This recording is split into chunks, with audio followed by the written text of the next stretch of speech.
In what ways does your media product use, develop, or challenge forms or conventions of real media products?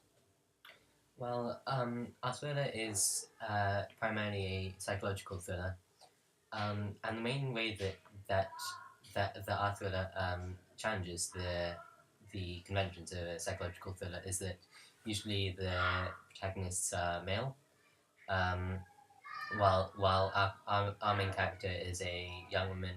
She's successful in her finance business, um, and and usually and it's pretty similar to other psychological thrillers like the Double, um, in that there's double, but also um, that the source of um, of all the psychological trauma is unknown. There's like an enigma um, as to what is the cause of her seeing herself standing on the ledge of building. Um,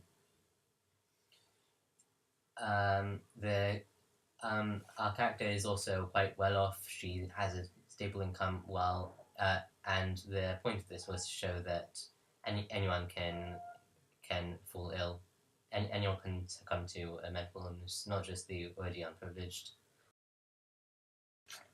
How does your media product represent particular social groups? Well, the main part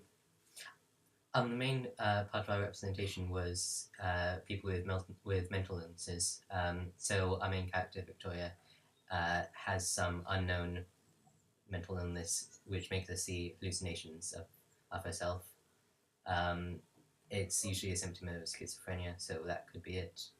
Um, she's also representing a middle class businesswoman living in London. So people in the audience who are familiar with urban environments would be familiar with the setting of our story. Um, she's also a WASP kind of character. She's white Anglo-Saxon Protestant, which is quite well represented in media. She's blonde, she's white. What kind of media institution might distribute your media product and why? Media institutions such as the Picture House or Rich Mix, both independent cinemas. This is due to the fact that they list and exhibit low budget and high budget movies and productions, such as either a student film like ours or a high budget film such as a kind of a Universal picture or any of the big six pictures. So, for example, Rich Mix, which is in East London, they show a number of kind of musical events, and the tickets are quite cheap, so therefore will show low budget films, and they're institutions such like that. Well, our distributor would likely be independent, looking to fund some small name production companies, such as the BFI. And they'd fund these, and they'd fund us to produce these films. So the funds for our film would if it were with the BFI, would come from the National Lottery. Who would be the audience for your media product? Well, since it'd probably only be exhibited in art house films, cinemas such as Picture House in London, the audience would likely be other young adults interested in independent films and fans of the independent style of films, like artistic films. The audience could also be cinephiles, people who are interested in films and film industry, but aren't necessarily linked to the industry in their career. How do you attract and address your audience? We address our audience, which is listing from ages 17 to 25. Quite a young audience because ours is film noir, and young adults and young people are very interested in film noir productions, which is the fact that it puts them out of their comfort zone, and you kind of get a rush of adrenaline, and when you're put out of your comfort zone, you feel disorientated and uncomfortable, but people get a good thrill out of that. So we tried targeting our audience by doing this and sharing this, but at the same time keep it simplistic, keep it sophisticated. So our audience, although aimed from a young age, but can also attract other type of audience.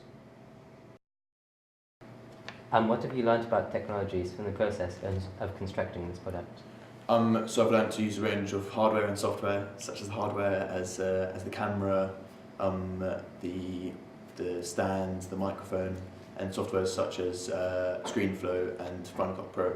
Both very useful applications when editing and for recording your either evaluation or title sequence in this case.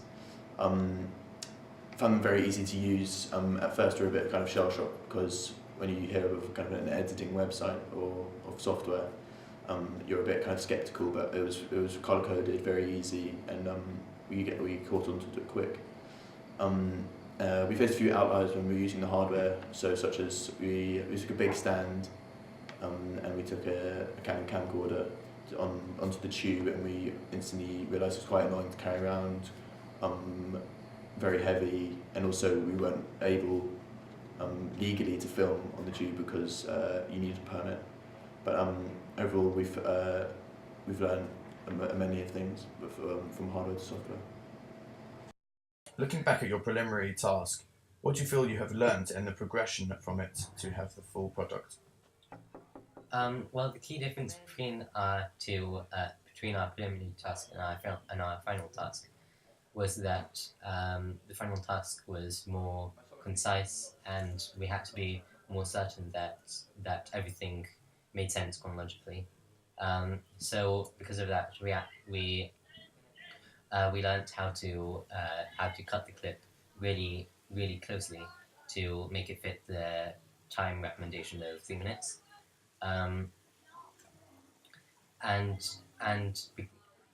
in our final task, we weren't really that bothered about having it really make sense throughout the whole thing. So, but in our final task, since it was worth more in our marking in our final grade, we had to learn how to use more sophisticated techniques, such as separating the video clip from the sound clip, and we also learned to use a higher variety of shots because in our establishing task we only had to use a over the shoulder and shot first shot. So we used a establishing shot, and we panned across the street later in the film, and overall we just had to learn to be more concise and specific